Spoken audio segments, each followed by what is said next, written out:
Ya, pemirsa Insert, tadi baru selesai launching single gua Lucky Star dan kebetulan nanti malam gua mau perform, jadi ini adalah persiapan gua. Jadi biasanya sebelum gua perform itu gua akan ngeset dulu, ibaratnya ngeset lagu-lagu apa aja yang bakal hari ini gua akan mainkan gitu ya. Jadi biasanya gua akan buka, ada namanya aplikasinya Recordbox, softwarenya. Jadi gua akan buka ini dulu.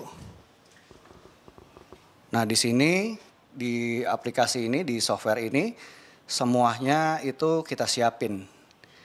Nah kayak gini lah kurang lebih ya bentukannya itu ya. Jadi misalnya mau main hari ini gitu ya. Jadi mau main hari ini, kita siapin dulu nih, misalnya hari ini mau main di Midas misalnya gitu ya, kita siapin dulu.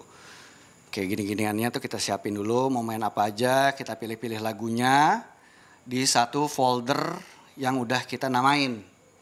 Nanti begitu kita udah siapin, semuanya udah selesai, berarti kita ready untuk perform nanti malam. Tapi biasanya kalau misalnya ada 1-2 lagu yang kira-kira, aduh gua pengen ganti nih modelnya tapi supaya beda sama yang lain atau beda dari yang biasanya gue mainin gitu ya. Itu biasanya gue buka aplikasi apa namanya Ableton buat supaya gue bisa produce atau buat mash up buat gue main nanti. Biasanya kayak gini nih aplikasinya. Gitu. Jadi gue akan masukin lagu, terus gue produce segala macem dan lain-lain untuk fungsinya untuk gue nanti malam main. Nanti kalau udah selesai, balikin lagi ke record box, masukin ke sini untuk supaya bisa dimainkan lagunya nanti malam. Biasanya kayak gitu sih. Nah kalau misalnya lu mau manggung kan crowdnya beda-beda mas, setiap tempat beda, umurnya beda, itu nyesuaiin lagunya gimana? Biasanya gue ngebaca crowd, jadi walaupun gue udah siapin setnya, tapi biasanya gue lihat crowd dulu. Kalau misalnya gue udah nyiapin set, tapi misalnya crowdnya kurang pecah nih, misalnya gitu ada kurang oke, gue akan apa ya kita nyebutnya freestyle. Jadi gue akan freestyle untuk sambil ngeliatin crowdnya. Pernah nggak lu ketika udah perform nih ternyata lagunya kurang kena ke crowd, lu harus ganti lagu, ganti setlist gitu? Iya itu namanya freestyle. Jadi iya namanya freestyle. Jadi gue pasti akan ganti lagu kalau misalnya kira-kira oh ini kayaknya yang ini kurang, oke next songnya gue pasang lagu yang ini nih. Supaya mereka mungkin hype-nya tambah atau segala macam kayak gitu. Ketika lu udah beres di laptop nih mas, lu mau perform apa sih, apa yang dibawa biasanya ke stage? Ya SSD, biasanya gue pakai HDD hard disk atau SSD. Ada yang pakai USB, ada yang pakai SD card. Kalau zaman dulu tuh kan pakai CD sama piringan hitam plat. Nah kalau sekarang kan teknologi makin canggih, jadi udah ada yang pakai laptop, ada namanya softwarenya Serato, Traktor, ada yang kayak gue nggak pakai laptop mainnya, gue manual, jadi ya gue pakai SSD atau enggak pakai hard disk. Terakhir pengalaman selama lu nge-DJ yang paling kusut apa? Paling kusut, waduh sebenarnya banyak ya, maksudnya ada beberapa lah yang kusut tuh kecapean misalnya atau mungkin crowdnya ada yang chaos gitu-gitu. Banyak sih. Atau mungkin eh, persiapan gue kurang mateng jadi hasilnya kurang maksimal. Tapi sebenarnya dari beberapa kekurangan-kekurangan yang udah pernah gue laluin, gue selalu coba untuk introspeksi sih. Oh kira-kira kesalahan gue, kekurangan gue hari ini apa? Gue coba untuk catat, terus gue coba untuk cari solusinya gimana. Yuk. Oke, berarti mas Yuk. boleh dijelasin dulu kesibukannya saat ini apa aja sih? Kesibukan saat ini lebih banyak berkutat di wilayah musik dan kebetulan baru keluarin single yang udah tersedia di berbagai digital platform kesayangan Anda. Judulnya Lucky Star, ada di Spotify dan lain-lain. Boleh sebut gak sih? Gak apa-apa kan? Oh iya. Ya pokoknya di semua digital media media online lah. Ya. Oke, mulai kapan sih mas lebih dominan terjun ke musik?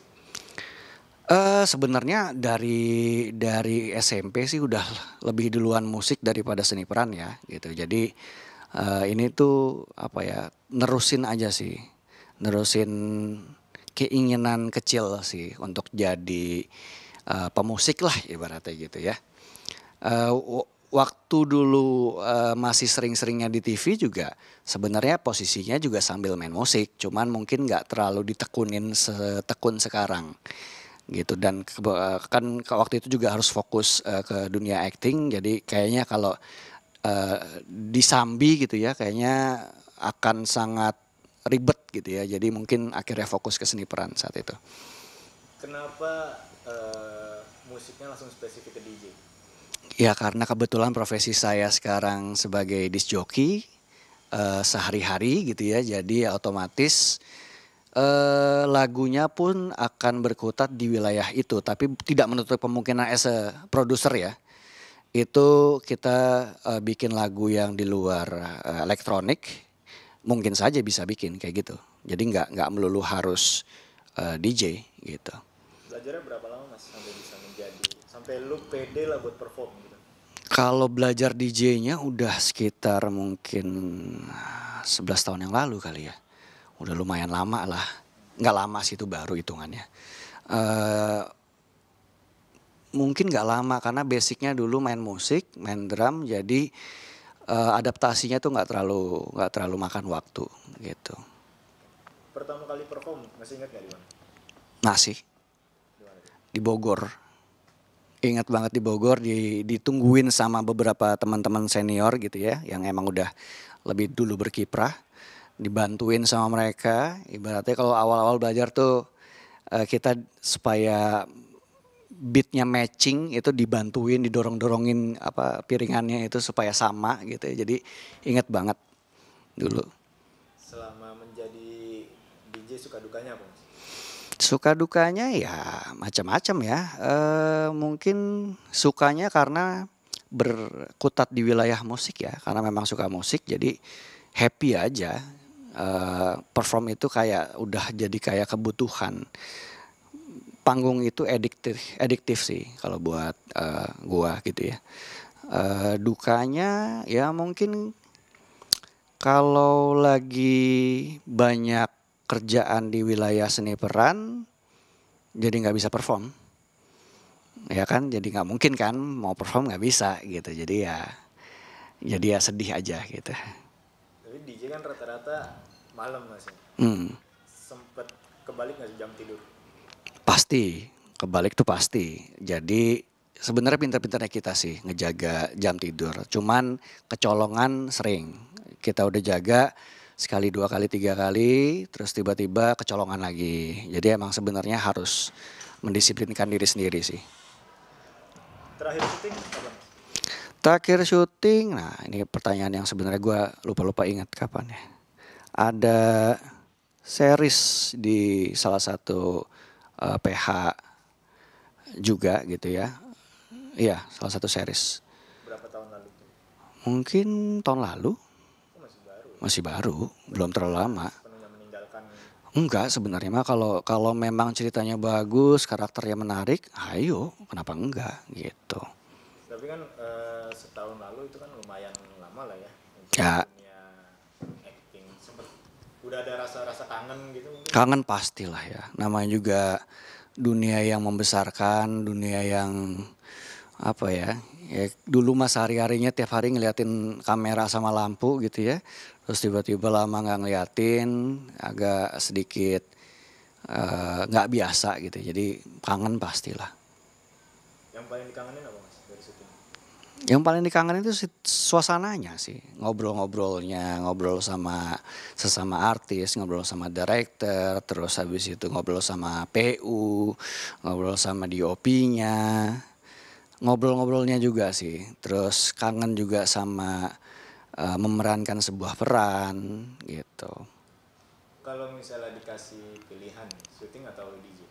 Nggak bisa milih karena mungkin ini pertanyaan yang sama buat teman-teman. Lo kalau tanya BCL mungkin sama kali ya. Nggak mungkin ninggalin dua-duanya. Jadi nggak bisa sih ya. Dua-duanya suka sih. Jadi Mungkin saat ini kesempatannya lebih banyak di musik. Tapi masih ingat nggak pertama kali lu mendapat tawaran syuting? Hmm. Gimana ceritanya? Wah, udah lama banget tuh, lebih lama lagi tuh. Tahun 2003 waktu itu. Pertama kali dapat tawaran syuting tuh tahun 2003 gara-gara ikut model-modelan, terus tiba-tiba ibaratnya kepungut lah sama salah satu casting. Ya udah, dari situ kejeblos terus-terusan. Gitu. Ketika lu udah menjadi DJ nih, udah perform di mana-mana, sempat ada mungkin fans-fans lu yang kangen syuting lagi dong. Iya memang. Jadi memang banyak tuh beberapa. Kenapa sih nggak syuting-syuting lagi? Kenapa sih gini? Ya gimana ya jawabnya? Gue nggak mungkin ngejelasin detail kan. Jadi panjang lebar. Jadi oh iya siap gitu aja. Ah siap gitu ya. Ntar gue balik lagi tenang gitu. Tapi nggak tahu kapan. Sejauh mana tuh mereka kangennya? Apa sampai nyamperin lu? Biasanya yang dekat ya. Teman-teman gue nyebutnya bukan fans. Tapi teman-teman yang memang dekat sama gue. Yang mereka biasa lihat gue. Biasa kadang nyamperin ke lokasi syuting gitu-gitu ya. Ya mereka akan bertanya lantang, Kak ayo dong kapan dong gitu. Pengen deh kangen ngelihat kakak di TV lagi. Ya sabar ya tenang ya. Ngelihat di video klip aja. Terakhir, peran apa di syutingan yang lu pengen tapi belum kesampaian? Wah ini pertanyaan umum ya. Gue gak ada spesifik karakter atau peran yang gue pengenin dan belum kesampaian. Karena buat gue peran itu memiliki keunikan masing-masing.